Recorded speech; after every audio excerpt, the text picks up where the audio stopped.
नमस्कार दोस्तों, आज हम ओडिशा, भारत में स्थित जगन्नाथ मंदिर के अद्भुत इतिहास के बारे में जानेंगे। यह मंदिर केवल एक महत्वपूर्ण धार्मिक स्थल नहीं, बल्कि संस्कृति और परंपरा का एक जीवंत केंद्र है। जगन्नाथ मंदिर भगवान जगन्नाथ को समर्पित है, जो भगवान विष्णु का अवतार है।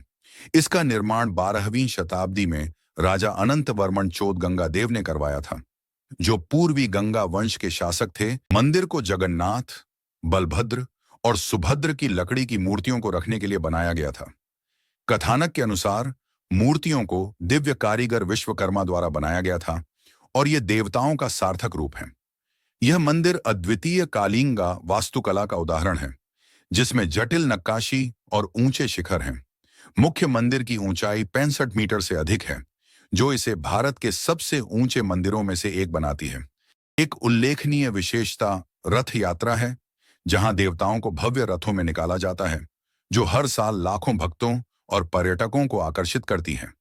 यह मंदिर सदियों से एक तीर्थ स्थल रहा है और ओडिशा तथा भारत के सामाजिक धार्मिक ताने बाने में महत्वपूर्ण भूमिका निभाता है। महाप्रसाद, जो देवताओं को चढ़ाया गया पवित्र भोजन है, विशेष तरीके से बनाया जाता है और भक्तों के दिलों में खास स्थान रखता है। मंदिर का रसोई घर दुनिया के सबसे बड़े रसोई घरों में से एक है, जो रोज हजारों लोगों को खाना परोसता है। आज जगन्नाथ मंदिर एक प्रमुख तीर्थ यात्रा स्थल बना हुआ है, जो दुनिया भर से पर्यटकों को आकर्षित करता है। यह केवल एक धार्मिक स्थल नहीं है, यह एकता, विश्वास और भक्ति का प्रतीक है। इस मंदिर ने प्राकृतिक आपदाओं और सामाजिक राजनीतिक परिवर्तनों का सामना किया है, लेकिन इसकी महत्ता आज भी अटूट है। अंत में, जगन्नाथ मंदिर भारत की समृद्ध आध्यात्मिक और सांस्कृतिक धरोहर का प्रतीक है। चाहे आप भक्त हों या यात्री, इस मंदिर की यात्रा करना दिव्यता और ओडिशा की अद्भुत परंपराओं की झलक प्रस्तुत करता है। इस मंदिर के उद्गम से जुड़ी परंपरागत कथा के अनुसार, भगवान जगन्नाथ की इंद्रनील या नीलमणि से निर्मित मूल मूर्ति एक अगरु वृक्ष के नीचे मिली थी।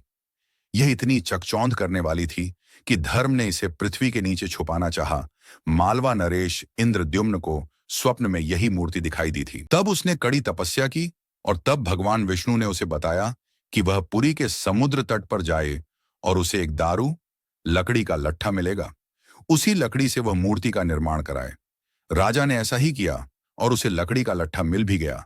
उसके बाद राजा को विष्णु और विश्वकर्मा बढ़ई कारीगर और मूर्तिकार के रूप में उसके सामने उपस्थित हुए, किंतु उन्होंने यह शर्त रखी कि वे 1 माह में मूर्ति तैयार कर देंगे, परंतु तब तक वह एक कमरे में बंद रहेंगे और राजा या कोई भी उस कमरे के अंदर नहीं आए।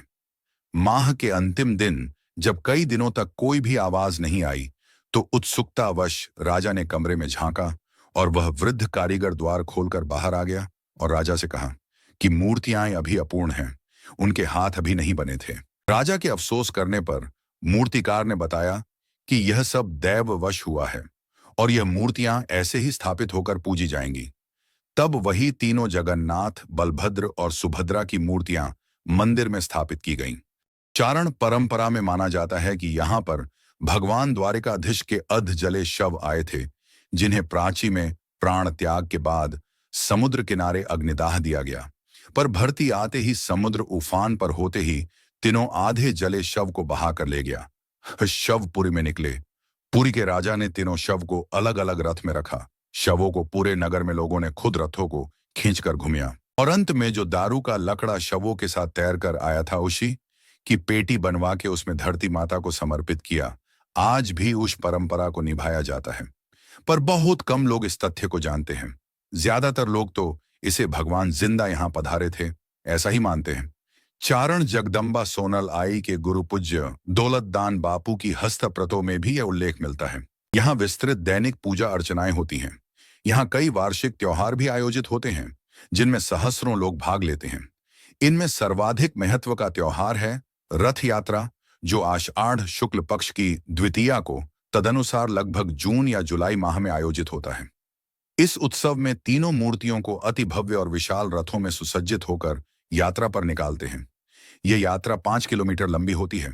इसको लाखों लोग शरीक होते हैं। दोस्तों, वीडियो अच्छा लगा हो तो वीडियो को लाइक और चैनल को सब्सक्राइब करना